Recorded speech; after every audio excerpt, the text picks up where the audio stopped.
Assalamualaikum warahmatullahi wabarakatuh. Saya Siti Aisyah binti Mama Usni, pelajar Pendidikan Islam di Ambilan Jun 2020. Pada hari ini saya akan melaksanakan micro teaching bagi set induksi dan kedua adalah penutup. Jadi mari kita saksikan sama-sama micro teaching yang dilaksanakan oleh saya. Hai, Assalamualaikum warahmatullahi wabarakatuh. Apa khabar anak-anak murid Ustazah hari ini? Alhamdulillah sihat. Semua dah makan ke? Alhamdulillah. Okey. Baiklah, sebelum Ustazah mulakan sesi pembelajaran kita pada hari ini, Ustazah nak tunjukkan satu gambar. Satu gambar ni semua orang tahulah apa benda ni kan? Okey, apakah gambar ni sebenarnya? Siapa tahu? Bagus semua. Okey, ni bukan kota Mekah. Okey, Ustazah nak tanyalah. Sebelum kota Mekah ni kan dijadikan sebagai tempat untuk beribadah untuk umat Islam, untuk melakukan haji ataupun umrah, untuk kita tawaf. Sebelum ni, kota Mekah dijadikan tempat apa oleh orang-orang jahiliah pada zaman dahulu? Siapa tahu? Okey, Imran, apa dia? Jawapan dia? Bagus Imran. Dulu sebelum Islam berkembang, sebelum Nabi Muhammad menawan kota Mekah, Kaabah ini telah dijadikan sebagai tempat untuk menyembah berhala. Macam mana? Keliling dia dipenuhi dengan apa dia? Dipenuhi dengan berhala keliling dia. Jadi okey, sebelum kiranya sebelum Nabi Muhammad mengambil alih kota Mekah, kehidupan diorang ni sangatlah terpesong. Diorang disembah berhala, tidak menyembah Tuhan. Jadi apakah perbezaan selepas bila Nabi Muhammad menawan kota Mekah? Apa jadi? Yes, betul. Islam semakin kukuh. Apa lagi? Betul, insyirah. Kiranya semua orang telah banyak yang memeluk Islam. Okey, disebabkan ramai orang yang memeluk Islam ni, apakah sebab dia? Apakah yang menjadi punca kepada umat Islam ni ramai yang peluk Islam? Apa dia? Sebab apa? Apa dia Muhammad tadi? Apa jawapan awak? Betul dah saya dengar tadi? Betul, sebabkan dakwah yang dilaksanakan oleh Nabi Muhammad. Disebabkan dakwah Nabi Muhammad sallallahu alaihi wasallam. Apa dia? Sallallahu alaihi wasallam, dia menjadikan umat Islam semakin kukuh, di mana ramai yang peluk Islam. Jadi, tajuk pembelajaran kita pada hari ini adalah mengenai perkembangan Islam selepas pembukaan kota Mekah. Baiklah, sekarang kita sudah berada di penghujung kelas. Jadi sebelum saya mengakhiri kelas pada hari ini, saya akan melaksanakan satu kuis, di mana kuis ini untuk menguji kefahaman anda semua mengenai tajuk pembelajaran kita pada hari ini.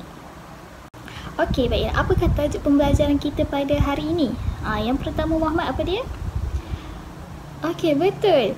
Strategi dakwah yang dilaksanakan oleh Nabi Muhammad. Yang kedua, insyirah, apa dia insyirah? Betul, cabaran yang dihadapi oleh Nabi Muhammad dalam menyampaikan dakwah baginda. Dan yang terakhir, saya minta Husna, apa dia Husna? Tajuk pembelajaran kita yang terakhir pada hari ini. Okey, betul. Iaitu kesan dakwah Nabi Muhammad SAW selepas pembukaan kota Mekah. Jadi, saya bagi kamu semua 2 minit untuk sediakan bagi menjawab kuis pada hari ini. Baiklah, sekarang kita beralih kepada soalan kuis yang pertama. Soalan dia berbunyi, berikut merupakan strategi Nabi Muhammad SAW dalam berdakwah kecuali. Jadi, kecuali maksudnya dia nak bukan strategi Nabi Muhammad. Adakah jawapan dia A, menghapuskan amalan jahiliyah, ataupun B, memperkasakan ekonomi umat Islam, ataupun C, menjalankan hubungan luar, ataupun D, menghalang pungutan zakat. Jadi jawapan bukan strategi Nabi Muhammad. Jadi jawapan dia apa? Okey, insyirah, apa jawapan dia insyirah? Okey, betul. Jawapan dia adalah D, iaitu menghalang pungutan zakat. Itu bukanlah strategi Nabi Muhammad. Yang lain tu bukan strategi Nabi Muhammad. Okey, soalan kedua.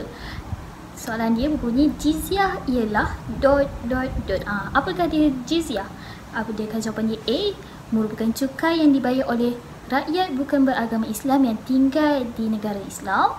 Ataupun B. Zakat yang dibayar oleh umat Islam. Ataupun C. Cukai yang wajib dibayar oleh rakyat. Ataupun jawapan dia D. Cukai pendapatan yang dibayar oleh rakyat. Apa dia jawapan dia? Jizyah. Ingat balik tadi kita belajar, dia selitkan apakah itu jizyah. Okey, Muhammad, apa dia Muhammad? Jawapan dia A. Okey, kita tengok jawapan dia adakah A ataupun salah. Betul, jizyah merupakan cukai yang dibayar oleh rakyat bukan Islam yang duduk di negara Islam. Bagus Muhammad, ahsanta. Baiklah, sekarang kita beralih kepada soalan ketiga. Setakat ni semua dah berjaya menjawab dengan jawapan yang betul. Jadi kita beralih kepada soalan ketiga. Apakah dia? Soalan dia berbunyi, kesan daripada dakwah Rasulullah sallallahu alaihi wasallam. Tadi kita belajar kesan-kesan dalam pelaksanaan dakwah Nabi Muhammad sallallahu alaihi wasallam. Jadi apakah jawapan dia? Adakah A, masyarakat takut untuk bergaul dengan umat Islam? Ataupun B, negara Islam semakin kukuh? Ataupun C, ramai terpengaruh dengan amalan yang tidak baik? Ataupun D, ekonomi umat Islam semakin mundur? Apakah dia kesan dakwah Rasulullah SAW? Siapa nak jawab? Okey, Husna nak jawab apa tadi? Jawapan dia? Jawapan dia? Okey, betul. Ahsanti. Betul, jawapan dia adalah B, iaitu kesan dakwah Rasulullah SAW adalah negara Islam semakin kukuh. Nampak tak betapa hebatnya dakwah Nabi Muhammad, betapa hebatnya pemimpinan Nabi Muhammad. Baiklah, seterusnya kita beralih kepada soalan nombor 4. Soalan nombor 4 berbunyi, apakah dia cabaran yang dihadapi oleh Nabi Muhammad dalam melakukan dakwah? Jadi apakah jawapan dia? Adakah A, menghadapi penentangan bersenjata daripada musuh Islam? Ataupun B, selalu mendapat hadiah dari musuh Islam? Ataupun C, masyarakat luar bersama-sama membantu ekonomi Islam? Ataupun D, kanak-kanak dan wanita dihalang keluar rumah? Apakah dia jawapan bagi cabaran dakwah Rasulullah SAW? Okey, jadi siapa nak jawab? Okey, Zairul, apa dia jawapan dia? Kanak-kanak dan wanita dihalang keluar dari rumah? Anda pasti jawapan anda? Kita tengok jawapan dia. Salah. Jawapan dia adalah menghadapi penentangan bersenjata dari musuh Islam. Tak apa, it's okay.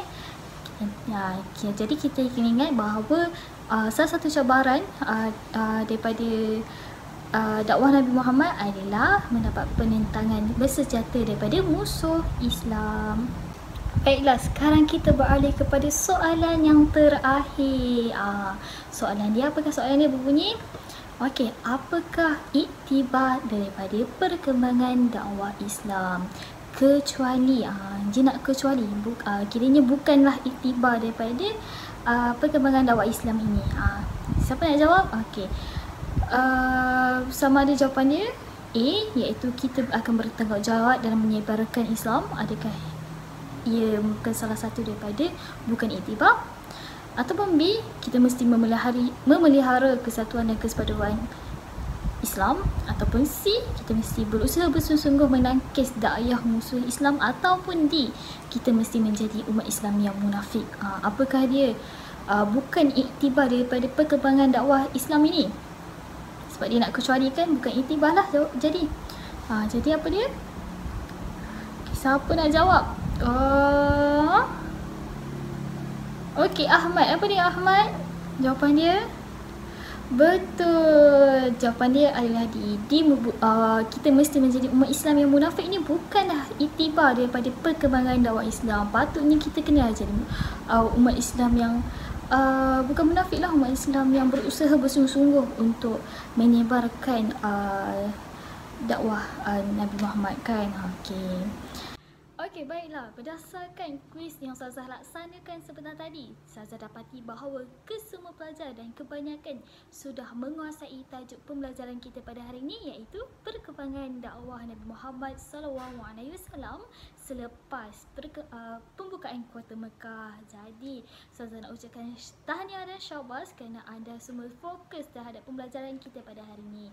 Jadi, Ustazah akhiri kelas kita pada hari ini dengan bacaan tasbih kafarah dan suratul as.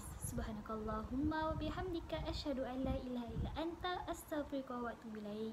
Bismillahirrahmanirrahim. Wal 'asr innal insana lafi khusr illa alladhina amanu wa 'amilus solihati wa tawassaw bil haqq wa tawassaw bis sabr. Sadaqallahul azim. Itu sahaja daripada Ustazah. Sekian, terima kasih. Bye.